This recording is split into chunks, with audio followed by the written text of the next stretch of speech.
ಒಳ ಮೀಸಲಾತಿ ಇಲ್ಲದೆ ಉದ್ಯೋಗ ನೇಮಕಾತಿ ಮಾಡುವ ಸರ್ಕಾರದ ತೀರ್ಮಾನವನ್ನು ವಿರೋಧಿಸಿ ರುಪಿ ಬಿ ಮತ್ತು ದ ಸಂಸ ಜಂಟಿಯಾಗಿ ದಿನಾಂಕ 16 ಮಾರ್ಚ್ 2026ರಂದು ರಾಜ್ಯಾದ್ಯಂತ ಬೃಹತ್ ಪ್ರತಿಭಟನಾ ಹೋರಾಟ ಮಾಡಲು ತೀರ್ಮಾನಿಸಿದೆ. 56,432 ಉದ್ಯೋಗಾಕಾಂಕ್ಷಿಗಳ ಪ್ರತಿಭಟನೆಗೆ ಮಣಿದು ಉದ್ಯೋಗಗಳನ್ನು ನೇಮಕಾತಿ ಮಾಡಲು ಸಚಿವ ಸಂಪುಟ ಕೈಗೊಂಡಿರುವ ನಿರ್ಣಯವನ್ನು ನಮ್ಮ ವಿರೋಧವಿಲ್ಲ. ಆದರೆ ಉದ್ಯೋಗ ನೇಮಕಾತಿಯಲ್ಲಿ ಪರಿಶಿಷ್ಟ ಜಾತಿಗಳ ಒಳ ಮೀಸಲಾತಿ ಜಾರಿ ಮಾಡಿದೆ ಉದ್ಯೋಗ ನೇಮಕಾತಿ ಮಾಡಲು ಮುಂದಾಗಿರುವುದನ್ನು ತೀವ್ರವಾಗಿ ವಿರೋಧಿಸುತ್ತದೆ. ಪರಿಶಿಷ್ಟ ಜಾತಿಗಳ ಮೀಸಲಾತಿಯಲ್ಲಿ ಒಳ ಮೀಸಲಾತಿ ಜಾರಿಗೊಳಿಸಲು ಒತ್ತಾಯಿಸಿ ಕಳೆದ 35 ವರ್ಷಗಳಿಂದ ಮಾದಿಗ ಮತ್ತು ಮಾದಿಗ ಸಂಬಂಧಿತ ಸಮುದಾಯ ನಿರಂತರ ಹೋರಾಟ ಮಾಡಿದೆ. ಮೀಸಲಾತಿ ವರ್ಗೀಕರಿಸಲು ಸುಪ್ರೀಂ ಕೋರ್ಟ್ 7 ನ್ಯಾಯಾಧೀಶರ ಪೀಠ ತೀರ್ಪು ನೀಡಿ 2 ವರ್ಷ ಕಳೆದಿದೆ. ಮೀಸಲಾತಿ ವರ್ಗೀಕರಿಸಲು ನ್ಯಾಯಮೂರ್ತಿ ನಾಗಮೋಹನ್ ದಾಸ್ ಆಯೋಗ ನೀಡಿದ ವರದಿಯನ್ನು ಸಚಿವ ಸಂಪುಟ ಅಂಗೀಕರಿಸಿದೆ. ಆನಂತರ ವಿಧಾನಸಭೆ ಮತ್ತು ವಿಧಾನ ಪರಿಷತ್ತು ಒಳ ಮೀಸಲಾತಿ ವಿಧೇಯಕ ಅಂಗೀಕರಿಸಿ ರಾಜ್ಯಪಾಲರ ಸಹಿ ಪಡೆದು ವಿಧೇಯಕ ಅಧಿಕೃತಗೊಂಡಿದೆ. ಸಿದ್ದರಾಮಯ್ಯನವರ ಬೃಹನ್ ನಾಟಕ ಬಯಲಾಗಿದೆ. ಆದುದರಿಂದ ಮುಂದಿನ ಎಲ್ಲಾ ಚುನಾವಣೆಗಳಲ್ಲಿಯೂ ಕಾಂಗ್ರೆಸ್ ನೆಲಕಚ್ಚುವುದು ಖಚಿತವಾಗಿದೆ. ವರ್ಗೀಕರಣ ಹೋರಾಟಗಾರರು ಮತ್ತಷ್ಟು ಎಚ್ಚೆತ್ತುಕೊಂಡು ಹೋರಾಟ ತೀವ್ರಗೊಳಿಸಲು ದ ಸಂಸ ಕರೆ ನೀಡಿದೆ. ಉದ್ಯೋಗ ನೇಮಕಾತಿಯಲ್ಲಿ ಪರಿಶಿಷ್ಟ ಜಾತಿಗಳ 15%ರಷ್ಟು ಮೀಸಲಾತಿ ಜಾರಿ ಮಾಡಲು ಯಾವ ನ್ಯಾಯಾಲಯದ ಅಡೆತಡೆಗಳಿಲ್ಲ. ಹೆಚ್ಚಳವಾದ ಪರಿಶಿಷ್ಟ ಜಾತಿ ಪರಿಶಿಷ್ಟ ಪಂಗಡ ಮೀಸಲಾತಿ 6%ನ್ನು ಎಬೆನ್ಸ್ ಇಟ್ಟು 15%ರಷ್ಟು ಒಳ ಮೀಸಲಾತಿ ಜಾರಿ ಮಾಡಲು ಕೋರ್ಟ್ ಸ್ಪಷ್ಟ ತೀರ್ಪು ನೀಡಿದೆ. ಕೂಡಲೇ ಸಾಮಾನ್ಯ ನೇಮಕಾತಿ ಪ್ರಕ್ರಿಯೆಯಿಂದ 15% ಸಿ ಕೋಟಾವನ್ನು ನೇಮಕಾತಿ ಪ್ರಕ್ರಿಯೆಯಿಂದ ಪ್ರತ್ಯೇಕವಾಗಿ ಬೇರ್ಪಡಿಸಿ ತುಂಬಲಿ. ಆದರೂ ಸಹ ಮುಖ್ಯಮಂತ್ರಿ ಸಿದ್ದರಾಮಯ್ಯರವರು ಮತ್ತು ಸರ್ಕಾರ ಒಳ ಮೀಸಲಾತಿ ವಿರೋಧಿಗಳ ಕುತಂತ್ರಕ್ಕೆ ಮಣಿದು ಒಳ ಮೀಸಲಾತಿ ಅನ್ವಯಿಸದೆ ಇಲ್ಲದೆ ಉದ್ಯೋಗ ನೇಮಕಾತಿ ಆದೇಶ ಹೊರಡಿಸಿರುವುದು ನ್ಯಾಯಾಲಯದ ನಿಂದನೆ ಹಾಗೂ ಸಂವಿಧಾನ ಬಾಹಿರ ನಡೆಯಾಗಿದೆ. ರಾಜ್ಯ ಸರ್ಕಾರದ ಈ ಅವೈಜ್ಞಾನಿಕ ಹಾಗೂ ಅವಿವೇಕದ ನಡೆಯು ದಮನಿತರ ದ್ರೋಹಿತನವಾಗಿದೆ. ಹಾಗಾಗಿ ದಿನಾಂಕ 27 ಫೆಬ್ರವರಿ 2026ರ ಸರ್ಕಾರದ ಅಧಿಸೂಚನೆಯನ್ನು ಕೂಡಲೇ ರದ್ದು ಮಾಡಿ 56,432 ಉದ್ಯೋಗ ನೇಮಕಾತಿಗಳಲ್ಲಿ ಒಳ ಮೀಸಲಾತಿ ಜಾರಿ ಮಾಡಲು ಆಗ್ರಹಿಸಿದೆ. ಹಾಗೂ ಅಲೆಮಾರಿ 59 ಜಾತಿಗಳಿಗೆ ಪ್ರತ್ಯೇಕ 1% ಮೀಸಲಾತಿಯಂತೆ ಹುದ್ದೆ ನೇಮಕ ಮಾಡಲಿ. ಸರ್ಕಾರ ಒಳ ಮೀಸಲಾತಿ ಅಳವಡಿಸಿ ಹುದ್ದೆ ಭರ್ತಿ ಮಾಡದಿದ್ದರೆ ರಾಜ್ಯಾದ್ಯಂತ ತೀವ್ರ ಪ್ರತಿಭಟನೆ, ಬಂದ್, ತಮಟೆ ಚಳುವಳಿ, ವಿಧಾನಸೌಧಕ್ಕೆ ಮುತ್ತಿಗೆ, ಫೆರಾವ್ನಂತಹ ಉಗ್ರ ಹೋರಾಟ ರೂಪಿಸಲು ದ ಸಂಸ ಹಾಗೂ ರುಪಿ ಬಿ ಕಾರ್ಯಕಾರಿಣಿ ಸಭೆ ತೀರ್ಮಾನಿಸಿದೆ. ಇಂದು ದಿನಾಂಕ 7 ಮಾರ್ಚ್ 2026ರಂದು ನಡೆದ 2ನೇ ಕಾರ್ಯಕಾರಿಣಿ ಸಭೆಯಲ್ಲಿ ಕೈಗೊಂಡ ತೀರ್ಮಾನದಂತೆ ದಿನಾಂಕ 16 ಮಾರ್ಚ್ 2026ರಂದು ರಾಜ್ಯದ ಎಲ್ಲಾ ಜಿಲ್ಲೆಗಳಲ್ಲಿ ಜಿಲ್ಲಾಧಿಕಾರಿಗಳ ಕಚೇರಿಗೆ ರುಪಿ ಬಿ ಹಾಗೂ ದ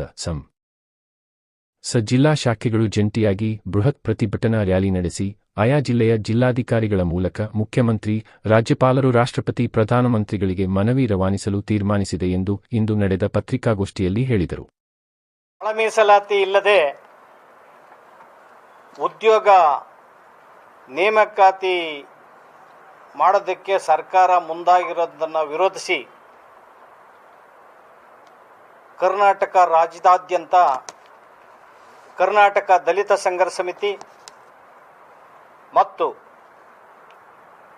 RPIB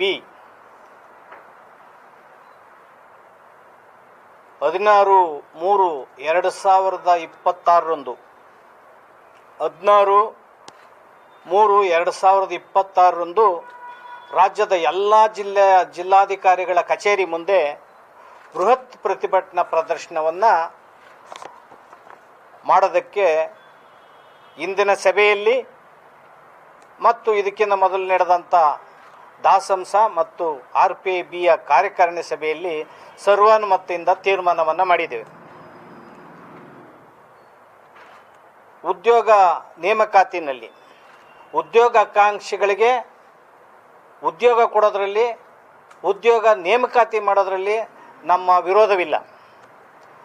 ಆದರೆ ಉದ್ಯೋಗ ನೇಮಕಾತಿನಲ್ಲಿ ಪರಿಶಿಷ್ಟ ಜಾತಿಗಳ ಒಳ ಮೀಸಲಾತಿಯನ್ನು ಅಳವಡಿಸ್ತಲೇ ಉದ್ಯೋಗ ನೇಮಕಾತಿ ಮಾಡೋಕ್ಕೆ ಹೊರಟಿರೋದು ಇದು ಅತ್ಯಂತ ವಿಷಾದನೀಯ ಮತ್ತು ಪರಿಶಿಷ್ಟ ಜಾತಿಗಳು ಮತ್ತು ಮಾದಿಗ ಸಂಬಂಧಿತ ಜಾತಿಗಳಿಗೆ ಇದು ಮರಣ ಶಾಸನವಾಗಿದೆ. ಮಾದಿಗ ಮತ್ತು ಮಾದಿಗ ಸಂಬಂಧಿತ ಜಾತಿಗಳು ಕಳೆದ 35 ವರ್ಷಗಳಿಂದ ರಾಜ್ಯದಲ್ಲಿ ನಿರಂತರವಾಗಿ ಹೋರಾಟಗಳನ್ನು ಮಾಡ್ತಾ ಇದ್ದಾರೆ. 8-10 ಜನ ಜೀವಗಳನ್ನು ಕಳ್ಕೊಂಡಿದ್ದಾರೆ. ಅನೇಕ ಜನ ಜೀವನವನ್ನು ಕಳ್ಕೊಂಡಿದ್ದಾರೆ. ಅನೇಕರ ಮೇಲೆ ಲಾಠಿ ಚಾರ್ಜು, ಪೊಲೀಸ್ ಕೇಸ್ಗಳು, ನಿರಂತರವಾಗಿ ಜಾಥಾ, ಮೆರವಣಿಗೆ, ಪ್ರತಿಭಟನೆ, ಗ್ಯಾರವ್ಗಳು ನಡೆದಿದೆ. ಒಳ ಮೀಸಲಾತಿಯನ್ನು ವರ್ಗೀಕರಿಸ್ತೇವೆ, ನ್ಯಾಯವನ್ನು ಕೊಡ್ತೇವೆ ಅಂತ ಹೇಳಿ ಕಾಂಗ್ರೆಸ್ಸು, BJP, ಜನತಾದಳ ಅಧಿಕಾರವನ್ನು ನಡೆಸಿದಂತಹ ಈ ಪಕ್ಷಗಳು ತಮ್ಮ ಪ್ರಣಾಳಿಕೆಯಲ್ಲಿ ಹಾಕ್ಕೊಂಡು ಅನೇಕ ಭರವಸೆಗಳನ್ನು ಕೊಟ್ಟಿದ್ದಾರೆ. ಬರೀ ಭರವಸೆಯ ಬೇಗುದಿಗೆಯಲ್ಲಿ ಈ ಸಮಾಜವನ್ನು ಮೋಸ ಮಾಡ್ತಾ ಇದ್ದಾರೆ. ಒಳ ಮೀಸಲಾತಿ ಜಾರಿ ಮಾಡೋದಕ್ಕೆ ರಾಜಕೀಯ ಇಚ್ಛಾಶಕ್ತಿಯಾಗಲಿ ಕಳಕಳಿಯಾಗಲಿ ಕಾಂಗ್ರೆಸ್ ಪಕ್ಷಕ್ಕೆ ಇಲ್ಲ. ಕಾಂಗ್ರೆಸ್ ಪಕ್ಷ ಒಂದು ರೀತಿಯ ಪರಿಶಿಷ್ಟ ಜಾತಿಗಳನ್ನು ವೋಟ್ ಬ್ಯಾಂಕನ್ನಾಗಿ ಮಾಡ್ಕೊಂಡಿದೆ. ಒಳ ಮೀಸಲಾತಿ ವರ್ಗೀಕರಣ ಮಾಡೋದಕ್ಕೆ ಸುಪ್ರೀಂ ಕೋರ್ಟ್ನ 7 ಜನರ ನ್ಯಾಯಾಧೀಶರು ತೀರ್ಪು ಕೊಟ್ಟು 2 ವರ್ಷಗಳು ಕಳೆದಿದೆ. 2024 ಆಗಸ್ಟ್ 1ನೇ ತಾರೀಕು ತೀರ್ಪು ಬಂತು. ತುಂಬ ತಡವಾಗಿ ಎಚ್ಚೆತ್ತುಕೊಂಡಂಥ ಮುಖ್ಯಮಂತ್ರಿ ಸನ್ಮಾನ್ಯ ಸಿದ್ದರಾಮಯ್ಯನವರು ನಾಗಮೋಹನ್ ದಾಸ್ ಆಯೋಗವನ್ನು ರಚನೆ ಮಾಡಿದರು. ಗೌರವಾನ್ವಿತ ನ್ಯಾಯಾಧೀಶರು ತುಂಬ ವೈಜ್ಞಾನಿಕವಾಗಿ ವರದಿಯನ್ನು ತಯಾರು ಮಾಡಿ ಸರ್ಕಾರಕ್ಕೆ ಸಲ್ಲಿಸಿದರು. ಅವರು ವರದಿನಲ್ಲಿ 5 ಗುಂಪುಗಳನ್ನಾಗಿ ಮಾಡಿದರು. ಅದನ್ನು ಪರಿವರ್ತಿಸಿ ಅದನ್ನು ಪರಿಗಣಿಸ್ತಲೇ ಸಿದ್ದರಾಮಯ್ಯನವರ ಸರ್ಕಾರ 3 ಗುಂಪುಗಳನ್ನು ಮಾಡಿ ಮಾದಿಗ ಮತ್ತು ಮಾದಿಗ ಸಂಬಂಧಿತ ಜಾತಿಗಳಿಗೆ 6%, ವಲಯ ಮತ್ತು ವಲಯ ಸಂಬಂಧಿತಗೆ 5%, ಮತ್ತು ಸ್ಪೃಶ್ಯ ಸಂಬಂಧಿತ ಜಾತಿಗಳು ಅದಕ್ಕೆ ಅಲೆಮಾರಿಗಳು 59 ಜಾತಿಗಳನ್ನು ಸೇರಿ 4% ಮೀಸಲಾತಿಯನ್ನು ಕೊಟ್ಟರು. ಈ ಮೀಸಲಾತಿ ಏನು ನಾಡಗೌಡರ ಏನು ನಾಗಮೋಹನ್ ದಾಸ್ರವರ ಆಯೋಗ ಕೊಟ್ಟಂತಹ ವರದಿಯನ್ನು ಸಚಿವ ಸಂಪುಟ ಅಂಗೀಕರಿಸಿದೆ. ಆ ನಂತರ 2 ಸದನಗಳು ವಿಧಾನಸಭೆ, ವಿಧಾನ ಪರಿಷತ್ತು ಚಳಿಗಾಲದ ಅಧಿವೇಶನದಲ್ಲಿ ಸರ್ವಾನುಮತದಿಂದ ಅಂಗೀಕರಿಸಿದೆ. ಮಸೂದೆಯನ್ನು ಮಾಡಿದೆ, ವಿಧೇಯಕವನ್ನು ಮಾಡಿ ರಾಜ್ಯಪಾಲರ ಅಂಕಿತಕ್ಕೆ ಕಳಿಸಿಕೊಟ್ಟಿದ್ದಾರೆ. ರಾಜ್ಯಪಾಲರು ಅಂಕಿತವನ್ನು ಹಾಕಿ ಈಗ ಅಧಿಕೃತ ಮಸೂದೆ ಆಗಿದೆ. ಈ ಮಸೂದೆ ಜಾರಿ ಇರುವಂಥ ಸಂದರ್ಭದಲ್ಲಿ ಇದೆಲ್ಲ ಪ್ರಕ್ರಿಯೆಗಳನ್ನು ಬದಿಗೊತ್ತಿ 56,432 ಉದ್ಯೋಗ ನೇಮಕಾತಿಯನ್ನು ಒಳ ಮೀಸಲಾತಿ ಅಳವಡಿಸ್ತೇನೆ,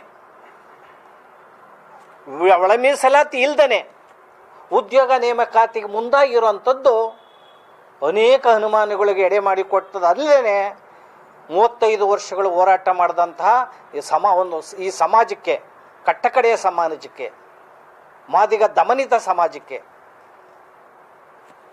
ವಿಷ ಉಣಿಸಿದಂಥ ಕೆಲಸ ಆಗಿದೆ. ಮಾದಿಗ ಸಮಾಜ ಅಷ್ಟೇ ಅಲ್ಲ, ವಲಯ ಮತ್ತು ವಲಯ ಸಂಬಂಧಿತ ಜಾತಿಗಳು, ಮಾದಿಗ ಮತ್ತು ಮಾದಿಗ ಸಂಬಂಧಿತ ಜಾತಿಗಳು ಅಸ್ಪೃಶ್ಯತೆಯ ನೋವಿನಲ್ಲಿ ಸಮಾನ ದುಃಖಿಗಳು. ವಲಯ ಮತ್ತು ಮಾದಿಗ ಸಮಾಜ ಅಸ್ಪೃಶ್ಯತೆಯಲ್ಲಿ ಸಮಾನ ನೋವನ್ನು ಅನುಭವಿಸಿದ್ದಾರೆ, ಬಡತನ ಇದೆ. ಆದರೆ ಮಾದಿಗ ಮತ್ತು ಮಾದಿಗ ಸಂಬಂಧಿತ ಜಾತಿಗಳು ನಮ್ಗೆ ಉದ್ಯೋಗ ಸಿಕ್ಕಿಲ್ಲ ಅಂತ ಅನೇಕ ಹೋರಾಟಗಳನ್ನು ಮಾಡಿದ್ದಾರೆ. ಬಾಬಾ ಸಾಹೇಬ್ ಅಂಬೇಡ್ಕರ್ ಅವರ ಹೃದಯ ಅಂತರಾಳದಿಂದ, ಅವರ ಹೃದಯದಿಂದ ಈ ಒಂದು ಸಮಸ್ಯೆಯನ್ನು ನೋಡಬೇಕಾಗಿದೆ. ಬಾಬಾ ಸಾಹೇಬರ ಕಣ್ಣಿನಿಂದ ಈ ಸಮಸ್ಯೆ ನೋಡಬೇಕಾಗಿದೆ. ಹಂಚುಣ್ಣ ಅಂತಹ ಒಂದು ಮನಸ್ಥಿತಿಯನ್ನು ರೂಢಿಸ್ಕೋಬೇಕಾಗಿದೆ. ಅನ್ಯಾಯವನ್ನು ಅನ್ಯಾಯ ಅಂತ ಹೇಳುವಂತಹ ಸ್ವಭಾವವನ್ನು ರೂಢಿಸ್ಕೋಬೇಕಾಗಿದೆ. ಆ ಕಾರಣದಿಂದ 5 ದಶಕಗಳ ಕಾಲ ಹೋರಾಟ ಮಾಡಿದಂತಹ ನಾವು ಅನ್ಯಾಯಕ್ಕೊಳಗಾದಂಥ ಈ ಸಮಾಜಕ್ಕೆ ನ್ಯಾಯ ಕೊಡಿಸೋದಕ್ಕೆ ತುಂಬ ಕಟಿಬದ್ಧರಾಗಿದ್ದೇವೆ. ಅಷ್ಟಲ್ದೇ ಅಲೆಮಾರಿಗಳು, ದಕ್ಕಲ ಸಮಾಜ ಅತ್ಯಂತ ಕಷ್ಟದಲ್ಲಿ ಅಂತಹ ಅಲೆಮಾರಿ, ಅಲೆಮಾರಿ 59 ಜಾತಿಗಳು ಫುಟ್ಪಾತ್ ಮೇಲೆ ವಾಸ ಮಾಡ್ತಾ ಇದ್ದಾರೆ, ಕಾಡಿನಲ್ಲಿ ವಾಸ ಮಾಡ್ತಾ ಇದ್ದಾರೆ. ಕಾಡಿನಲ್ಲಿ ವಾಸ ಮಾಡೋರು ಕಾಡಿಗೆ ಸೇರಿಸ್ತಾ ಇಲ್ಲ, ಅಲ್ಲಿ ಕಾಡು ನಿಷೇಧ ಮಾಡಿದ್ದಾರೆ, ಕಾಡಿಗೆ ಬೇಲಿ ಹಾಕಿದ್ದಾರೆ, ಕಾಡಲ್ಲೂ ವಾಸ ಮಾಡೋಕೆ ಅವ್ರು ಬಿಡ್ತಾ ಇಲ್ಲ. ಊರಲ್ಲಿ ಅವ್ರು ಭಿಕ್ಷೆ ಬೇಡ ತಿಂದರೆ ಭಿಕ್ಷೆ ಶಿಕ್ಷಾರ್ಹ ಅಂತ ಇರ್ತಾರೆ, ಎಲ್ಲಿ ಹೋಗ್ಬೇಕು ಅವರು? ಟಾರ್ಪಲ್ಲಿ ಕೂಡ ಗತಿ ಇಲ್ಲ. ನಾಗಮೋಹನ್ ದಾಸ್ ಅವರವರು ಪ್ರತ್ಯೇಕ 1% ಮೀಸಲಾತಿಯನ್ನು ಅಲೆಮಾರಿ, ಅಲೆಮಾರಿ ಕೊಟ್ಟಿದ್ರು. ಅದನ್ನು ಪರಿಷ್ಕರಿಸಿ ಸಿದ್ದರಾಮಯ್ಯನವರು ಪುರುಷ ಜಾತಿಯಲ್ಲಿ ಸೇರಿಸಿ ಅವ್ರಿಗೆ ಭಾಳ ದ್ರೋಹವನ್ನು ಮಾಡಿದ್ದಾರೆ. ಒಂದು ಕಡೆ ಮಾದಿಗ ಸಂಬಂಧಿತ ಜಾತಿಗಳ ದ್ರೋಹ ಆಗಿದೆ, ಕಟ್ಟಕಡೆಯ ಮೀಸಲಾತಿಯಲ್ಲಿರ್ತಕ್ಕಂಥ ಕಟ್ಟಕಡೆಯ ಸಮಾಜಕ್ಕೆ ಮೋಸ ಆಗಿದೆ, ವಂಚನೆ ಆಗಿದೆ. ಸಿದ್ದರಾಮಯ್ಯನವರು ರಾಜಕೀಯ ಬೃಹನ್ ನಾಟಕವನ್ನು ಮಾಡ್ತಾ ಇದ್ದಾರೆ. ಪರಿಶಿಷ್ಟ ಜಾತಿಗಳನ್ನು ಸಮಷ್ಟಿಯಾಗಿ ಬಾಬಾ ಸಾಹೇಬರು ಒಟ್ಟಿಗೆ ಈ ಸಮಾಜವನ್ನು SC ST OBC ಧಾರ್ಮಿಕ ಅಲ್ಪಸಂಖ್ಯಾತರು ಮಹಿಳೆಯರಿಗೆ ನ್ಯಾಯವನ್ನು ಕೊಡುವಂಥ, ಸಾಮಾಜಿಕ ನ್ಯಾಯ ಕೊಡುವಂತಹ, ಆರ್ಥಿಕ ನ್ಯಾಯ ಕೊಡುವಂತಹ ಕೆಲಸವನ್ನು ಬಾಬಾ ಸಾಹೇಬ್ ಅಂಬೇಡ್ಕರ್ ಅವರು ಮಾಡಿದರು. ಇವತ್ತೇನು ಒಳ ಮೀಸಲಾತಿಯನ್ನು ಅಳವಡಿಸ್ತಾನೆ ಉದ್ಯೋಗ ತುಂಬ ಕೋತಾ ಇದ್ದಾರಲ್ಲ, ಇದು ಸಂವಿಧಾನ ವಿರೋಧಿ ನಡೆ, ನ್ಯಾಯಾಂಗ ನಿಂದನೆ, ಇದು ಅವೈಜ್ಞಾನಿಕ. ಒಂದು ಸುತ್ತೋಲೆಯನ್ನು ಹೊರಡಿಸಿದೆ ಸರ್ಕಾರ ಇತ್ತೀಚೆಗೆ, ಒಂದು ವಾರದ ಹಿಂದೆ 27/7/2026 ಸುತ್ತೋಲೆಯನ್ನು ಹೊರಡಿಸಿದೆ ಸರ್ಕಾರ. ಆ ಸುತ್ತೋಲೆನಲ್ಲಿ ಆ ಒಂದು ಮರಣಶಾಸನದ ಸುತ್ತೋಲೆ, ಆ ಸುತ್ತೋಲೆಯಲ್ಲಿ ಉದ್ಯೋಗಗಳನ್ನು ಅಳವಡಿಸ್ತಾನೆ, ವರ್ಗೀಕರಣವನ್ನು ಅಳವಡಿಸ್ತಾನೆ 56,000 ಉದ್ಯೋಗಗಳನ್ನ ನೇಮಕ ಮಾಡಕ್ಕೆ ಹೊರಟಿರುವಂಥದ್ದು ಇದೆಯಲ್ಲ, ಈ ಉದ್ಯೋಗನ ವಿರೋಧಿಸಿ ಇಡೀ ರಾಜ್ಯಾದ್ಯಂತ ಅತ್ಯಂತ ಉದ್ರೇಕರಾಗಿ ನೋವಿಂದ, ಆಘಾತದಿಂದ, ಆತಂಕದಿಂದ ಹೋರಾಟಗಳು ನಡೀತಿದ್ರು ಕೂಡ ಸಿದ್ದರಾಮಯ್ಯನವರು ಕಿವಿಡಾಗಿದೆ, ಅವ್ರ ಸರ್ಕಾರ ಮೂಕ ಆಗಿದೆ. ಏನು ಮೀಸಲಾತಿ ವಿರೋಧ ಮಾಡ್ಕೊಂಬಂದಂಥ ಜನರು ಇವತ್ತು ಬೆತ್ತಲಾಗಿದ್ದಾರೆ. ಅವತ್ತಿಂದ ಮೀಸಲಾತಿ ವಿರೋಧ ಮಾಡ್ಕೊಂಬಂದಂಥವ್ರು ಜನ ಯಾರು ಅನ್ನೋದು ಇವತ್ತು ಇಡೀ ಸಮಾಜದ ಕಣ್ಣಿಗೆ ಅವರು ಬೆತ್ತಲಾಗಿ ಕಾಣಿಸ್ತಾ ಇದ್ದಾರೆ. ನೀವು ಈ ಸಮಾಜವನ್ನು ಒಂದು ಮಾಡಬೇಕು, ಪರಿಶಿಷ್ಟ ಜಾತಿಗಳನ್ನು ಒಂದು ಮಾಡಬೇಕು, ಹಿಂದುಳಿದ ಅಲ್ಪಸಂಖ್ಯಾತರ ಸಮಾಜಕ್ಕೆ ನ್ಯಾಯ ಕೊಡಬೇಕು. ಆದರೆ ಒಂದೇ ಒಂದು ಸಮಾಜದ ಪರವಾಗಿ ನೀವು ರಾಜಕಾರಣ ಮಾಡ್ತಾ ಇದ್ದೀರಲ್ಲ, ಇದು ನಾಚಿಕೆಗೇಡಿನ ಸಂದರ್ಭ. ಸಿದ್ದರಾಮಯ್ಯನವರು ಇವತ್ತು ಅಸಮರ್ಥರಾಗಿದ್ದಾರೆ. ಸಿದ್ದರಾಮಯ್ಯನವರು ಒಳ ಮೀಸಲಾತಿಯ ವಿರೋಧಿಗಳು. ಸಿದ್ದರಾಮಯ್ಯನವರು ಸಾಮಾಜಿಕ ನ್ಯಾಯವನ್ನು ಅವತ್ತಿಂದ ಏನು ಹೇಳ್ಕೊಂಬಂದಿದ್ದಾರೆ, ಅಹಿಂದ ತುತ್ತೂರಿಯನ್ನು ಹೇಳ್ಕೊಂಬಂದಿದ್ದಾರೆ. ಇದೆಲ್ಲನೂ ಕೂಡ ಸುಳ್ಳು. ಸಾಮಾಜಿಕ ನ್ಯಾಯವನ್ನು ಹೇಳೋದ್ರ ಮೂಲಕ ಸಮಾಪ್ತಿಯನ್ನು ಮಾಡುವಂಥ ಕೆಲಸಗಳನ್ನು ಮಾಡ್ಕೊಂಬಂದಿದ್ದಾರೆ. ಪರಿಶಿಷ್ಟ ಜಾತಿಯ 39,000 ಕೋಟಿ ಹಣ, SC SP TSP ಹಣ ಕಳೆದ 3 ವರ್ಷಗಳಲ್ಲಿ ದುರುಪಯೋಗ ಮಾಡಿದ್ದಾರೆ ಸಿದ್ದರಾಮಯ್ಯನವ್ರ ಸರ್ಕಾರ. 5 ಗ್ಯಾರಂಟಿಗೆ ಹಾಕಿದ್ದಾರೆ, 5 ಗ್ಯಾರಂಟಿಗೆ ಹಾಕಿದ್ದಾರೆ, ಹುಲಿ ಸಂರಕ್ಷಣೆಗೆ ಹಾಕಿದ್ದಾರೆ, ಕಡೆಗೆ ಮೇಲ್ಸೇತುವೆಗೆ ಹಾಕಿದ್ದಾರೆ, ರಸ್ತೆಗೆ ಹಾಕಿದ್ದಾರೆ, ನೀರಾವರಿಗೆ ಹಾಕಿದ್ದಾರೆ. ಪರಿಶಿಷ್ಟ ಜಾತಿ ವರ್ಗಗಳ ಅಲೆಮಾರಿ ಸಮಾಜಗಳ ನಿಗಮಗಳಿದಾವಲ್ಲ, ನವಾ ಪೈಸಾ ನಿಗಮಗಳಲ್ಲಿಲ್ಲ. ಒಂದು ಮನೆಯೊಬ್ಬರಿಗೆ ಕೊಟ್ಟಿಲ್ಲ ಸಿದ್ದರಾಮಯ್ಯನವರು ಕಳೆದ 3 ವರ್ಷಗಳ ಆಡಳಿತ ಅವಧಿಯಲ್ಲಿ. 2 ಎಕರೆ ಜಮೀನು ಕೊಡುವಂಥ ಕೆಲಸವನ್ನು ಮಾಡಿಲ್ಲ. ಒಂದು ಗಂಗಾ ಕಲ್ಯಾಣ ಯೋಜನೆಯಲ್ಲಿ ಒಂದು ಬೋರ್ವೆಲ್ ಹಾಕಂತ ಕೆಲಸ ಮಾಡಿಲ್ಲ. ವಾಲ್ಮೀಕಿ ನಿಗಮದಲ್ಲಿ 1,189 ಕೋಟಿ ರೂಪಾಯಿಯನ್ನು ಗುಳುಂ ಮಾಡಿ ಜೈಲಿಗೆ ಹೋದಂಥದ್ದು ಕೂಡ ಶಾಸಕರು ತಾವೆಲ್ಲನೂ ಕೂಡ ನೋಡಿದಿರಿ, ಸಚಿವರು ಜೈಲಲ್ಲಿ ಬಂದಂಥದ್ದು. ಈಗ ಇನ್ನೊಂದು ಹಗರಣ, ಅಂಬೇಡ್ಕರ್ ನಿಗಮದ ಹಗರಣ, ಬೇರೆ ಹಗರಣ ಈಗ ಹೊರಗಡೆ ಬರ್ತಾ ಇದೆ. ಸಮಾಜ ಕಲ್ಯಾಣ ಇಲಾಖೆ ದಿವಾಳಿ ಆಗಿದೆ. ಎಲ್ಲನೂ ಸಿದ್ದರಾಮಯ್ಯ ಗೋರಿ 5 ಗ್ಯಾರಂಟಿಗೆ ಹಾಕುವಂಥದ್ದು. ಇದೀಗ ಒಳ ಮೀಸಲಾತಿ ವಿಚಾರದಲ್ಲಿ ಅವರು ರಾಜಕೀಯ ಮಾಡ್ತಾ ಇದ್ದಾರೆ. ಪರಿಶಿಷ್ಟ ಜಾತಿಯ ಸಚಿವರುಗಳನ್ನು ಹೊಡಿತಾ ಇದ್ದಾರೆ. ಪರಿಶಿಷ್ಟ ಜಾತಿಯವರು ಒಟ್ಟಾಗಿದ್ದದ್ದು ಸಿದ್ದರಾಮಯ್ಯನವ್ರಿಗೆ ಅಧಿಕಾರದಲ್ಲಿ ಮುಂದುವರಿಯೋದಕ್ಕೆ ಉಪಯೋಗ ಮಾಡ್ಕೊಳ್ಳೋದ್ರ ಮೂಲಕ ಒಳ ಮೀಸಲಾತಿಯನ್ನು ರಾಜಕೀಯ ದಾಳವಾಗಿ ಬಳಸಿ ಒಳ ಮೀಸಲಾತಿಯನ್ನು ತನ್ನ ರಾಜಕೀಯ ಕುತಂತ್ರಕ್ಕೆ ಬಳಕೆ ಮಾಡಿಕೊಂಡು ಇಡೀ ಪರಿಶಿಷ್ಟ ಜಾತಿಗಳಲ್ಲಿ ಎಡ ಬಲ ಅಂತ ವಿಂಗಡಣೆ ಮಾಡಿದ್ದಾರೆ. ಇಂಥ ಒಂದು ಸಂಕಷ್ಟದ ಸಂದರ್ಭದಲ್ಲಿ ಪರಿಶಿಷ್ಟ ಜಾತಿಯವರು ಬೀದಿನಲ್ಲಿ ಬಡದಾಡೋಂಥ ಸಂದರ್ಭದಲ್ಲಿ ಏನಾದರೂ ಕೂಡ ಪ್ರಾಣಹಾನಿಗಳಾದರೆ, ಹೋರಾಟದ ಸಂದರ್ಭದಲ್ಲಿ ಜೀವಹಾನಿಗಳಾದರೆ, ಉದ್ರೇಕಾಗಿ ಪ್ರಾಣಹಾನಿಗಳಾದರೆ ಸಿದ್ದರಾಮಯ್ಯನವ್ರಲ್ಲಿ ಅಟ್ರಾಸಿಟಿ ಕೇಸ್ ಆಗ್ತೇವೆ. ಸಿದ್ದರಾಮಯ್ಯನವ್ರ ಮೇಲೆ ನೀವು ಏನು 17 ಬಜೆಟನ್ನು ಮಂಡಿಸಿದ್ದೀರಿ ಅಂತ ಹೇಳಿದ್ದೀರಿ. ಏನು ಈ ಭರವಸೆ ಬಜೆಟ್? ಬರೀ ಭರವಸೆ ಬಜೆಟ್ಟು, ಬರೀ ಎಂಡ ಕುಡುಕರ ಬಜೆಟ್ಟು. 27%, 25% ಚೀಪ್ ಲಿಕ್ಕರನ್ನು ಹೆಚ್ಚಿಗೆ ಮಾಡಿದ್ದೀರಿ. ಅದೆಲ್ಲ ಕುಡಿಯೋರೆಲ್ಲ ಪರಿಶಿಷ್ಟ ಜಾತಿಯವರು. ಹಣವನ್ನು ಅದನ್ನು ಕೂಡ 5 ಗ್ಯಾರಂಟಿಗೆ ಹಾಕೋದು, 5 ಗ್ಯಾರಂಟಿಗೆ. ಈ ಸಾರಿ 4 ಗ್ಯಾರಂಟಿ. ಎಲ್ಲ ಪರಿಶಿಷ್ಟ ಜಾತಿಯವರ ಹಣ. ನಿಮ್ಮ ಸರ್ಕಾರ ನಡೆಯೋದಕ್ಕೆ ಪರಿಶಿಷ್ಟ ಜಾತಿಯವರ ಹಣ. ನೀವು ಮುಖ್ಯಮಂತ್ರಿಯಾಗಿ ದೇವರಾಜ ಅರಸು ನಂತರ ದಾಖಲೆ ಮಾಡೋದಕ್ಕೆ ಪರಿಶಿಷ್ಟ ಜಾತಿ ಮುಖಂಡರ ವಿಭಜನೆ, ಮತ್ತು ರಾಜಕೀಯ ಕುತಂತ್ರ, ರಾಜಕೀಯ ಪಿತೂರಿ ಇವೆಲ್ಲನೂ ಕೂಡ ಬಿಟ್ಟು 56,432 ಉದ್ಯೋಗ ನೇಮಕಾತಿ ಏನಿದೆ ಒಳ ಮೀಸಲಾತಿಯನ್ನು ಅದರಲ್ಲಿ ಅಳವಡಿಸ್ಬೇಕು ಅಂತೇಳಿ ಆಗ್ರಹವನ್ನು ಮಾಡ್ತಾ ಇದ್ದೇವೆ. ಆ ಆಗ್ರಹವನ್ನು ಮಾಡೋದ್ರ ಮೂಲಕ ನೀವೇನಾದ್ರು ಕೆಲಸನ ಮಾಡ್ದೆ ಹೋದ್ರೆ, ಒಳ ಮೀಸಲಾತಿ ಜಾರಿ ಮಾಡದೆ ಹೋದ್ರೆ ಇಡೀ ರಾಜ್ಯಾದ್ಯಂತ ಎಲ್ಲ ನಡೆಯುವಂಥ ಸಭೆಗಳಿಗೆ ಗ್ಯಾರವ್ ಮಾಡ್ತೇವೆ, ಪ್ರತಿಭಟನೆಗಳು ಮಾಡ್ತೇವೆ, ಧರಣಿಗಳು ಮಾಡ್ತೇವೆ, ವಿಧಾನಸೌಧ ಬೆಂಗಳೂರು ಚಲೋ ಮಾಡ್ತೇವೆ, ದೊಡ್ಡ ಬೃಹತ್ ಕಾರ್ಯಕ್ರಮಗಳನ್ನು ಮಾಡ್ತೇವೆ. ನಿಮಗೆ ಕಪ್ಪು ಚುಕ್ಕೆ ಬರ್ತದೆ ಅನ್ನೋ ಮಾತನ್ನು ಈ ಸಂದರ್ಭದಲ್ಲಿ ಮುಖ್ಯಮಂತ್ರಿ ಸಿದ್ದರಾಮಯ್ಯನವ್ರಿಗೆ ಹೇಳ್ತೀವಿ. ನಾವು ಒಂದು ಮಾತನ್ನು ಹೇಳ್ತೀನಿ ಇಲ್ಲಿ. ಮೊನ್ನೆ 5ನೇ ತಾರೀಕು ಬಜೆಟಲ್ಲಿ 2 ದಿನಗಳ ಹಿಂದೆ ನಡೆದಂತಹ ಕ್ಯಾಬಿನೆಟಲ್ಲಿ ಸಚಿವ ಸಂಪುಟದಲ್ಲಿ ಉದ್ಯೋಗ ನೇಮಕಾತಿಗೆ ತಾಂತ್ರಿಕ ಅಡಚಣೆ ಇದೆ, ಟೆಕ್ನಿಕಲ್ ಪ್ರಾಬ್ಲಮ್ ಇದೆ ಅಂತ ಹೇಳಿದ್ದೀರಿ. ಅಂಗೈವಣಿಗೆ ಕನ್ನಡಿ ಬೇಕಾ? ವಲ್ಲದಗಳಿಗೆ ಮಸರೆ ಕಲ್ಲು ಅನ್ನಂಗೆ ಸಮಸ್ಯೆ ಇರೋದು, ಪ್ರಾಬ್ಲಮ್ ಇರೋದು ನಿಮ್ಮ ಸರ್ಕಾರದಲ್ಲಿ, ನಿಮ್ಮ ಸಚಿವ ಸಂಪುಟದಲ್ಲಿ, ನಿಮ್ಮ ಕಾಂಗ್ರೆಸ್ಸಲ್ಲಿ, ನಿಮ್ಮ ಹೃದಯಗಳಲ್ಲಿ, ನಿಮ್ಮ ಮನಸ್ಸುಗಳಲ್ಲಿ ಪ್ರಾಬ್ಲಮ್ ಇರೋದು. ರೋಸ್ಟರ್ ಪದ್ಧತಿ ಕಳೆದ 1950ರಿಂದನೂ ಕೂಡ ಅನೇಕ ದಶಕಗಳಿಂದ ರೋಸ್ಟರ್ ಪದ್ಧತಿ ಇದೆ. ಈ ರೋಸ್ಟರ್ ಪದ್ಧತಿಯನ್ನು ನಾವು ಕೇಳ್ತಾ ಇದ್ದೇವೆ. ನೀವು ವಿಧೇಯಕದಲ್ಲಿ 17% ಹೇಳಿದ್ದೀರಾ ಪರಿಶಿಷ್ಟ ಜಾತಿಗೆ, ನೀವು 15% ಕೊಡಿ.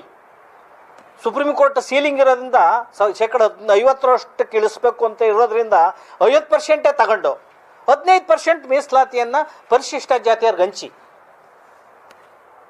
15% ಪ್ರತ್ಯೇಕ ಮಾಡಿ. ಸಾಮಾನ್ಯ ಜನರಲ್ ಏನು ನೇಮಕಾತಿ ಮಾಡ್ತೀರಿ ಅದರಿಂದ 15% ಪ್ರತ್ಯೇಕ ಮಾಡಿ ಪರಿಶಿಷ್ಟ ಜಾತಿಯವರಿಗೆ 101 ಜಾತಿಗೆ ಸಮಾನಾಗಿ ಹಂಚಿ, ಅವ್ರ ಜನಸಂಖ್ಯೆಗೆ ತಕ್ಕಂತೆ. ಯಾವ ಕೋರ್ಟಲ್ಲೂ ಕೂಡ ಸ್ಟೇ ಇಲ್ಲ, ಯಾವ ಅಡೆತಡೆ ಇಲ್ಲ. ಉದ್ಯೋಗದಲ್ಲಿ ಒಳ ಮೀಸಲಾತಿಯನ್ನು ಅಳವಡಿಸೋದಕ್ಕೆ ಯಾವುದೇ ಸರ್ಕಾರದಲ್ಲಿ ಸ್ಟೇ ಇಲ್ಲ, ಯಾವುದೇ ಸರ್ಕಾರ ತೀರ್ಪು ಕೊಟ್ಟಿಲ್ಲ. ಇನ್ನು 1-2 ಪ್ರಕರಣಗಳಿದ್ದು ಒಳ ಮೀಸಲಾತಿ ಬಗ್ಗೆ ಹೈಕೋರ್ಟಲ್ಲಿ. ಒಂದು ಪ್ರಕರಣದಲ್ಲಿ ಹೇಳಿದೆ, ಒಂದು ಪ್ರಕರಣ 50% ಸೀಲಿಂಗ್ ಬಗ್ಗೆ ಸುಪ್ರೀಂ ಕೋರ್ಟ್ ಹೇಳಿದೆ, ಇಲ್ಲೂ ಇದೆ. ಅದು ನಾವು 50% ಕೊಡಿ ಅಂತ ಹೇಳ್ತೀವಿ. ಇನ್ನೊಂದು ಪ್ರಕರಣದಲ್ಲಿ ಕೋರ್ಟೇ ನೇರವಾಗಿ ಹೇಳಿದೆ 15% ನೀವು ಅಳವಡಿಸೋದಕ್ಕೆ ನಮ್ದು ಯಾವುದೇ ಅಡೆತಡೆ ಇಲ್ಲ, ನೀವು ಪ್ರಕ್ರಿಯೆಯನ್ನು ಪ್ರಾರಂಭಿಸ್ಬೋದು ಅಂತ. ಅದನ್ನು ಅಡ್ವೊಕೇಟ್ ಜನರಲ್ಲು ಶಶಿಕಿರಣ್ ಶೆಟ್ಟಿ ಅವರು ಸರ್ಕಾರಕ್ಕೆ ರೇಟಿಂಗಲ್ಲಿ ಕೊಟ್ಟಿದ್ದಾರೆ. ಅದನ್ನು ಕ್ಯಾಬಿನೆಟ್ ನೋಟ್ ಆಗಿದೆ. 15% ಕೊಡೋದಕ್ಕೆ ಯಾವುದೇ ಅಡಚಣೆ ಇಲ್ಲ ಅಂತ. ಇದನ್ನೆಲ್ಲನೂ ಮುಚ್ಚಿಟ್ಟು ಬೇಕಂತಲೇ ಯಾವುದೇ ಅಡಚಣೆ ಇಲ್ದಲೆ, ಯಾವುದೇ ಕೋರ್ಟಲ್ಲಿ ಆಜ್ಞೆ ಇಲ್ದಲ್ಲೂ ಕೂಡ ಈ ಒಳ ಮೀಸಲಾತಿಯನ್ನು ವರ್ಗೀಕರಣ ಮಾಡೋದಕ್ಕೆ ಮನಸ್ಸಿಲ್ಲ. ನೀವು ಕಿತ್ತಾಡಿಸ್ಬೇಕು, ಈ ಸಮಾಜಕ್ಕೆ ಮೋಸ ಮಾಡಬೇಕು. ಒಂದು. ಎರಡನೇದು, ದಶಕಗಳಿಂದ ನಡೆದಂತಹ ರೋಸ್ಟರ್ ಪದ್ಧತಿನಲ್ಲಿ 15% ನಡೆದಂಥ ರೋಸ್ಟರ್ ಪದ್ಧತಿನಲ್ಲಿ ಆರಿಜೆಂಟಲ್ ಮತ್ತು ವರ್ಟಿಕಲ್ ರೋಸ್ಟ್ರನ್ನ ಮೇಂಟೈನ್ ಮಾಡಿದ್ದಾರೆ. ತುಂಬ ಸರಾಗವಾಗಿ ಮಾಡಿದ್ದಾರೆ ರೋಸ್ಟ್ರವನ್ನು ಅಧಿಕಾರಿಗಳು. ಆಮೇಲೆ ಏಕ ಹುದ್ದೆ, ಆಮೇಲೆ ಶ್ರೇಣಿ ವಿಚಾರ ಬಂದಾಗ, ಆಮೇಲೆ ಹೆಚ್ಚು ಉದ್ಯೋಗದ ಬಗ್ಗೆ ಯಾವುದೇ ತಡೆ ಬಂದಾಗ ಎಲ್ಲನೂ ಕೂಡ ಸರಳವಾಗಿ ನಿಭಾಯಿಸಿದ್ದಾರೆ, ರೋಸ್ಟ್ರನ್ನು ಕೊಟ್ಕೊಂಬಂದಿದ್ದಾರೆ. ಈಗೂ ಕೊಡೋದ್ರಲ್ಲಿ ಯಾವುದೇ ಅಡೆತಡೆ ಇಲ್ಲ. ಆದರೂ ಸಿದ್ದರಾಮಯ್ಯರು ಡಿಲೇ ಟ್ಯಾಕ್ಟಿಸ್ ಮಾಡ್ತಾ ಇದ್ದಾರೆ. ಇವ್ರು ಕಿತ್ತಾಡಿ ಇವರು ಮತ್ತೆ ಕಂದಕವನ್ನು ಕೊಡೋದಕ್ಕೆ, ಪರಿಶಿಷ್ಟ ಜಾತಿಯವರಿಗೆ ಮೋಸ ಮಾಡೋದಕ್ಕೆ, ಮಾದಿಗ ಮತ್ತು ಮಾದಿಗ ಸಂಬಂಧಿತ ಜಾತಿಗಳಿಗೆ ಮೋಸವನ್ನು ಮಾಡೋದಕ್ಕೆ, ಆ ಜಾತಿ ತಿಂದೋ ಈ ಜಾತಿ ತಿಂದೋ ಅಂತ ಕೆಸರಾಟಕ್ಕೆ ಅವಕಾಶ ಮಾಡೋಕ್ಕೋಸ್ಕರ ಸಿದ್ದರಾಮಯ್ಯನವರು 56,432 ಉದ್ಯೋಗವನ್ನು ನೇಮಕ ಮಾಡಕ್ಕೆ ಹೊರಟಿದ್ದಾರೆ. ಸರ್ಕಾರದಲ್ಲಿ 2,84,000 ಉದ್ಯೋಗಗಳು ಖಾಲಿ ಇದ್ದಾವೆ. ಅನೇಕ ಯುವಕರಿಗೆ ವಯೋಮಿತಿ ಮೀರ್ತಾ ಇದೆ. ನೀವು ಕೂಡಲೇ ನೇಮಕ ಮಾಡಿ ಉದ್ಯೋಗಗಳನ್ನು, ರೋಸ್ಟರನ್ನು ಮೇಂಟೈನ್ ಮಾಡಿ, ಒಳ ಮೀಸಲಾತಿಯನ್ನು ಅಳವಡಿಸಿ. ಯಾರ ವಿರೋಧ ಇಲ್ಲ ಅದಕ್ಕೆ. ಯಾರನ್ನು ಎತ್ಕಟ್ಟಿ ನೀವು ಕೆಲಸ ಮಾಡೋದು ಸರಿಯಲ್ಲ ಅಂತ ಹೇಳಿ ಈ ಒಳ ಮೀಸಲಾತಿಯನ್ನು ಎಲ್ಲ ಬಜೆಟ್ ವಿಚಾರ ಬಂದಾಗ, ಬಡ್ತಿ ವಿಚಾರ ಬಂದಾಗ, ರೋಸ್ಟ್ ವಿಚಾರ ಬಂದಾಗ, ನೇರ ನೇಮಕಾತಿ ಬಂದಾಗ ಎಲ್ಲದರಲ್ಲೂ ಕೂಡ ಅಳವಡಿಸಿ ಹೋರಾಟ ಮಾಡಿರುವಂತಹ ಸಮಾಜವನ್ನು ನೀವು ಅತ್ಯಂತ ಗೌರವಯುತವಾಗಿ ನಡೆಸ್ಕೊಂಡು ಹೋಗಬೇಕು ಅಂತ ನಾನು ಮನವಿ ಮಾಡ್ಕೊಳೋದ್ರ ಮೂಲಕ ಸಿದ್ದರಾಮಯ್ಯನವರು ಹಿಂಗೆ ಮುಂದುವರೆದ್ರೆ ಉಪಚುನಾವಣೆ ಬರ್ತದೆ. ದಾವಣಗೆರೆ ಮತ್ತೊಂದು ಕ್ಷೇತ್ರ, ಬಾಗಲಕೋಟೆ ಮತ್ತು ದಾವಣಗೆರೆ ಉಪಚುನಾವಣೆಯಲ್ಲಿ ಡೆಪಾಸಿಟ್ ಕಳೀತೇವೆ ಕಾಂಗ್ರೆಸ್ಗೆ. ಮಹಾನಗರ ಪಾಲಿಕೆಯಲ್ಲಿ ಕಾಂಗ್ರೆಸ್ ವಿರುದ್ಧ ದೊಡ್ಡ ಆಂದೋಲನವನ್ನು ಮಾಡ್ತೇವೆ. 2028ರ ವಿಧಾನಸಭೆ ಚುನಾವಣೆಯಲ್ಲಿ ಕಾಂಗ್ರೆಸ್ ಪಕ್ಷ ಹೆಂಗೆ ನೀವು ಗೆಲ್ತೀರಿ ನೋಡೋಣ. ಇದನ್ನು ಈಗಾಗಲೇ ಸಾಬೀತು ಮಾಡಿ ತೋರಿಸಿದ್ದೇವೆ. ಕಳೆದ ಎಲೆಕ್ಷನ್ನಲ್ಲಿ ಸಿದ್ದರಾಮಯ್ಯರು ಕಣ್ಣೀರು ಹಾಕಿದರು. 2018ರಲ್ಲಿ ಅವರು ಇನಾಯುವ ಸೋಲನ್ನು ಕಾಂಗ್ರೆಸ್ ಅನುಭವಿಸ್ತು.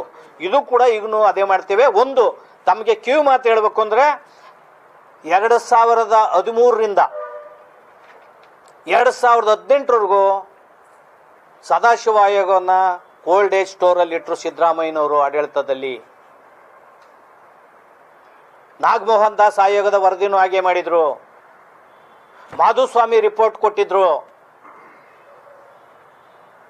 ಅದನ್ನು ಕೂಡ ಸಿದ್ದರಾಮಯ್ಯನವರು ಕೋಲ್ಡ್ ಏಜ್ ಸ್ಟೋರಲ್ಲಿ ಇಟ್ಟರು. ಕಾಂತರಾಜ್ ವರದಿ, ಹಿಂದುಳಿದವ್ರ ಪರ್ವ ಕೊಟ್ಟಂತ ಕಾಂತರಾಜ್ ವರದಿ ಆಯೋಗದ ವರದಿ, ಅದರ ಮೇಲೆ ಜಯಪ್ರಕಾಶ್ ಹೆಗಡೆಯವ್ರನ್ನ ನೇಮಕ ಮಾಡಿದ್ರು. ತಿರುಗಿ ಅದ್ರೂ ಕೂಡ ರಾಜೀವ್ ಗಾಂಧಿ ಹತ್ರ ಹೋಗಿ ಅದ್ರೂ ಕೂಡ ತಳಕಾಕ್ಯಂಗೆ ಕೂತ್ಕೊಂಡ್ರು, ಅಡಿ ಹಾಕ್ಯಂಗೆ ಕೂತ್ಕೊಂಡ್ರು. ಅಂದರೆ ಹಿಂದುಳಿದವ್ರಿಗೂ ಕೂಡ ಸಿದ್ದರಾಮಯ್ಯನವರು ನ್ಯಾಯ ಕೊಟ್ಟಿಲ್ಲ, ಸಾಮಾಜಿಕ ನ್ಯಾಯ ಕೊಟ್ಟಿಲ್ಲ, ಅಲ್ಪಸಂಖ್ಯಾತರ ನ್ಯಾಯ ಕೊಟ್ಟಿಲ್ಲ, ಪರಿಶಿಷ್ಟ ಜಾತಿ ವರ್ಗಗಳಿಗೆ ನ್ಯಾಯ ಕೊಟ್ಟಿಲ್ಲ. ನಾನು ಹೇಳ್ತೇನೆ, ಎಷ್ಟು ಬಜೆಟನ್ನು ಮಂಡಿಸಿದ್ದೀರಿ ಅನ್ನೋದು ಮುಖ್ಯ ಅಲ್ಲ ಸಿದ್ದರಾಮಯ್ಯನವರೇ. ಎಷ್ಟು ವರ್ಷ ಮುಖ್ಯಮಂತ್ರಿ ಆಗಿದ್ರಿ, ದಾಖಲೆ ಮಾಡಿದ್ರಿ ಅನ್ನೋದು ಮುಖ್ಯ ಅಲ್ಲ. ಬದ್ಧತೆ ಇರಬೇಕು. ನಿಮಗೆ ಬಹುಮತ ಇದೆ, ನಿಮಗೆ ಬದ್ಧತೆ ಇಲ್ಲ. ನೀವು ಒಳ ಮೀಸಲಾತಿ ಸಾಮಾಜಿಕ ನ್ಯಾಯ ಹೇಳ್ತೀರಿ, ನೀವು ಸಾಮಾಜಿಕ ನ್ಯಾಯಕ್ಕೆ ತಕ್ಕಂತೆ ನಡ್ಕಂತ ಇಲ್ಲ. ಸಂವಿಧಾನದ ಹೆಸರು ಹೇಳ್ತೀರಿ, ಸಂವಿಧಾನ ಪರಿಕಲ್ಪನೆಗಳು ಆಶಯಗಳು ಕಿಂಚತ್ತು ನಿಮಗೆ ಗೊತ್ತಿಲ್ಲ. ಅಡ್ವೊಕೇಸಿ ಹೇಳ್ತೀರಿ, ಅಡ್ವೊಕೇಸಿನೂ ನ್ಯಾಯವೇ ನಿಮಗೆ ಗೊತ್ತಿಲ್ಲ. ಬಂದರೆ ನಿಮ್ಗೆ ನಾವು ಟೀಚ್ ಮಾಡ್ತೇವೆ. ನಿಮ್ಮ ಸಚಿವ ಸಂಪುಟಕ್ಕೆ ಇದ್ರಲ್ಲಿ ತೊಡಕುಗಳು ಏನಾದರೂ ಇದ್ದರೆ ನಾವು ನಿವಾರಿಸ್ತೇವೆ. ಯಾವ ಟೆಕ್ನಿಕಲ್ ಪ್ರಾಬ್ಲಮ್ ಇದೆ, ಯಾವ ತಜ್ಞರ ಸಮಿತಿಯನ್ನು ನೇಮಕ ಮಾಡ್ತಿದ್ರು ನೀವು? ಆ ಥರದಿದ್ರೆ ನಮ್ಮ ಜೊತೆಗೆ ದಲಿತ ಸಂಘಟನೆಗಳು ಅಥವಾ ಮಾದಿಗ ಸಂಬಂಧಿತ ಸಂಘಟನೆಗಳೊಟ್ಟಿಗೆ ಚರ್ಚೆ ಮಾಡಿ, ನಾವು ಕ್ಲಿಯರ್ ಮಾಡ್ತೇವೆ ನಿಮಗೆ. ನಿಮ್ಮಲ್ಲಿ ಸರ್ಕಾರದ ಅಧಿಕಾರಿಗಳು ಇಲ್ವಾ? ಒಂದು ಇಂಗ್ಲೀಷ್ ನ್ಯಾಯವೇ ಗೊತ್ತಿಲ್ಲ. ನಿಮ್ಮ ಸರ್ಕಾರದಲ್ಲಿ ಆ PTCL ಕೇಸಲ್ಲಿ 2 ಸಾರಿ ತಿದ್ದುಪಡಿ ಮಾಡಿದ್ದೀರಿ. ಅದರೊಳಗಡೆ ಸರಿಯಾಗಿ ಇಂಗ್ಲೀಷ್ ಅರ್ಥ ಆಗದೇನೆ ಸುಪ್ರೀಂ ಕೋರ್ಟ್ ಚೀಮಾರಿ ಹಾಕಿದ್ದಾವೆ. ಕೋರ್ಟ್ಗಳಲ್ಲಿ ಅದು ಬಿದ್ದೋಗಿದೆ. ಈ ರೀತಿಯ ಅತ್ಯಂತ ನೀವು ಒಂದು ಕಳಕಳಿ ಇಲ್ದೇನೆ, ಆಸಕ್ತಿ ಇಲ್ದೇನೆ ನಿಮ್ಮ ಸರ್ಕಾರ ಪರಿಶಿಷ್ಟ ಜಾತಿಯವರನ್ನು ಭಿಕ್ಷುಕರ ರೀತಿಯಲ್ಲಿ, ಬೀದಿ ಹೋರಾಟಗಾರರ ರೀತಿಯಲ್ಲಿ ಅತ್ಯಂತ ಹೀನಾಯವಾಗಿ ನಡೆಸ್ಕೊಂತ ಇದ್ದೀರಿ. ಇದು ಒಳ್ಳೆಯದಲ್ಲ ನಿಮ್ಮ ಕಾಂಗ್ರೆಸ್ ಪಕ್ಷಕ್ಕೆ. 56 ವರ್ಷಗಳ ಕಾಲ ನೀವು ಆಡಳಿತವನ್ನು ಕಾಂಗ್ರೆಸ್ನವ್ರು ಮಾಡಿದ್ದೀರಿ.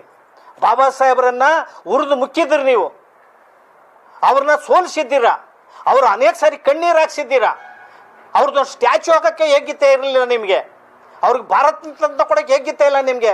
ಬಾಬಾ ಸಾಹೇಬ್ ಅಂಬೇಡ್ಕರ್ ಬಗ್ಗೆ ಹೇಳೋಕ್ಕೂ ನಿಮ್ಗೆ ಯೋಗ್ಯತೆ ಇಲ್ಲ. ಸಂವಿಧಾನದ ಬಗ್ಗೆ ಹೇಳೋಕ್ಕೂ ಯೋಗ್ಯತೆ ಇಲ್ಲ. ಸಂವಿಧಾನವನ್ನು ತಿದ್ದುಪಡಿ ಮಾಡಿದವರೇ ನೀವು ಹೆಚ್ಚು ಸಾರಿ. ಆದರೆ ಕಳೆದ ಚುನಾವಣೆಯಲ್ಲಿ ಎಲ್ಲ ದಲಿತ ಸಂಘಟನೆಗಳು ಬೆಂಬಲ ಕೊಟ್ಟಿದ್ದೇವೆ ನಾವು ನಿಮ್ಮ ಸರ್ಕಾರಕ್ಕೆ. ಯಾಕೆ ಸಂವಿಧಾನ ಬದಲು ಮಾಡಿಬಿಡ್ತಾರೆ BJP ಅವರು ಅಂತ.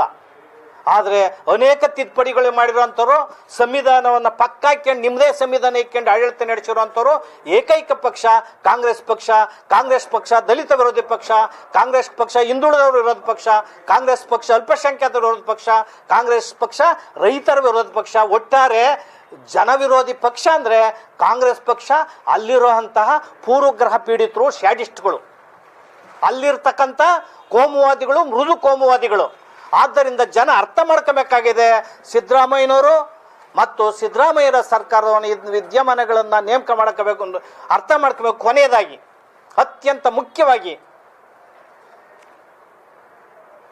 ದಲಿತರಲ್ಲಿ ಹಿರಿಯ ಮುತ್ಸದ್ದಿ ರಾಜಕಾರಣಿಗಳಾದಂತಹ AICCಯ ಅಧ್ಯಕ್ಷರಾದಂತಹ ಸನ್ಮಾನ್ಯ ಶ್ರೀ ಮಲ್ಲಿಕಾರ್ಜುನ ಖರ್ಗೆ ಸಾಹೇಬರು ಕೂಡಲೇ ಮಧ್ಯಪ್ರವೇಶಿಸಬೇಕು. ನಿಮಗಾಗಲೇ ಅನೇಕ ಸಚಿವರು ನಿಮ್ಮನ್ನು ಮೀಟ್ ಮಾಡಿ ಮನವಿ ಕೊಟ್ಟಿದ್ದಾರೆ. ಒಳ ಮೀಸಲಾತಿ ವಿಚಾರವನ್ನು ಕೂಡಲೇ ನೀವು ನೇತೃತ್ವ ವಹಿಸಿ ಈ ಬಡದಾಟಗಳನ್ನು ಸರಿ ಮಾಡಬೇಕು. ನೀವು ಮೌನ ವಹಿಸಿದರೆ ಈ ಬಾಬಾ ಸಾಹೇಬರಿಗೆ, ಸಂವಿಧಾನಕ್ಕೆ ನೀವು ಅವಮಾನ ಮಾಡ್ದಂಗೆ ಆಗ್ತದೆ. ಈ ಸಮಾಜವನ್ನು ಮುನ್ನಡೆಸೋದಕ್ಕೆ ನೀವು ನೇತೃತ್ವವನ್ನು ಒಳ ಮೀಸಲಾತಿ ವಿಚಾರದಲ್ಲಿ ನೀವು ಮಧ್ಯಪ್ರವೇಶಿಸಬೇಕು ಅಂತ ಸನ್ಮಾನ್ಯ ಶ್ರೀ ಮಲ್ಲಿಕಾರ್ಜುನ ಖರ್ಗೆ ಸಾಹೇಬರಿಗೆ ನಾನು ಮನವಿ ಮಾಡ್ತೇನೆ. ಮೌನ ವಹಿಸಿದರೆ ಮೌನಂ ಸಮ್ಮತಿ ಸೂಚಕಂ ಆಗೋತ್ತದೆ. ನೀವು ಒಂದು ರೀತಿಯ ಅನುಮಾನಕ್ಕೆ ಕಾರಣ ಆಗ್ತೀರಿ ರಾಜ್ಯಕ್ಕೆ. ನೀವು ಎಲ್ಲ ಸಮಾಜದ ನಾಯಕರು ಅಂತ ಅನಿಸ್ಕೋಬೇಕಾದ್ರೆ ಇವತ್ತು ನೋವಿನಿಂದ ಆತಂಕದಿಂದ ಆಘಾತಕ್ಕೊಳಗಾದಂಥ ಮಾದಿಗ ಮತ್ತು ಮಾದಿಗ ಸಂಬಂಧಿತ ಜಾತಿಗಳನ್ನು ಸಮಾಧಾನ ಮಾಡೋದ್ರ ಮೂಲಕ ಒಳ ಮೀಸಲಾತಿಯನ್ನು ಉದ್ಯೋಗದಲ್ಲಿ ಅಳವಡಿಸಿ ಎಲ್ಲ ಪರಿಶಿಷ್ಟ ಜಾತಿಗಳಿಗೆ ಸಮಾನವಾಗಿ ಉದ್ಯೋಗವನ್ನು ಕೊಡೋದಕ್ಕೆ ನೀವು ಮನಸ್ಸು ಮಾಡಬೇಕು. ಆ ಮೂಲಕ ಈ ರಾಜ್ಯದಲ್ಲಿ ಈಗ ಹೋರಾಟ ನಡೀತಾ ಇದೆಯಲ್ಲ, ಇವತ್ತಿನಿಂದ ಹೋರಾಟ ಭಾಳ ತೀವ್ರ ಆಗ್ತಾ ಇದೆ.